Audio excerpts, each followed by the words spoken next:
അല്ലാതെ അന്യ ദൈവങ്ങൾ നിങ്ങൾക്കുണ്ടാകരുത്, പിതാവും പുത്രനും പരിശുദ്ധാത്മാവും ദൈവമാണ് എന്ന് പൗലോസ് പഠിപ്പിച്ചു. ആ ആശയം പോപ്പ് അധികാരം ഉപയോഗിച്ച് ലോകത്ത് പ്രചരിപ്പിച്ചു. രണ്ടാമത്, വിഗ്രഹത്തെ ഉണ്ടാക്കരുത്, അവയെ നമസ്കരിക്കരുത് എന്ന് കൽപ്പന ലംഘിച്ച് വിഗ്രഹങ്ങൾ ഉണ്ടാക്കി ആരാധിക്കാൻ തുടങ്ങി. മറിയമിന്റെയും യേശുവിന്റെയും ബിംബങ്ങൾ ഉണ്ടാക്കി ആരാധിക്കാൻ തുടങ്ങി. നാലാം കൽപ്പനയായ ശബ്ബത്തിന് പകരം ഞായറാഴ്ച സൂര്യദേവന്റെ ആരാധനാ ദിവസമായ സൺഡേ ആചാരം കൊണ്ടുവന്നു.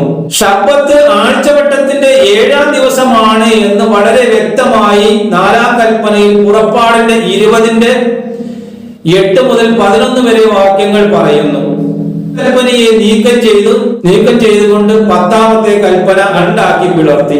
ദൈവഭൂഷണം പറയുന്ന, ദൈവത്തിന് വിരുദ്ധമായി പ്രവർത്തിക്കുന്ന ആ സ്വഭാവം, ഈ പറഞ്ഞ എല്ലാ സ്വഭാവങ്ങളോടുകൂടി ലോകത്ത് പ്രത്യക്ഷപ്പെട്ടിരിക്കുന്നത് ഈ ആന്റി ക്രൈസ്റ്റ് അഥവാ അന്തിക്രിസ്തു എന്ന് പറയുന്നത് ഈ പാപ്പത്വത്തിലൂടെ, പോപ്പിലൂടെയാണ് ലോകത്ത് പ്രചരിച്ചിട്ടുള്ളത്.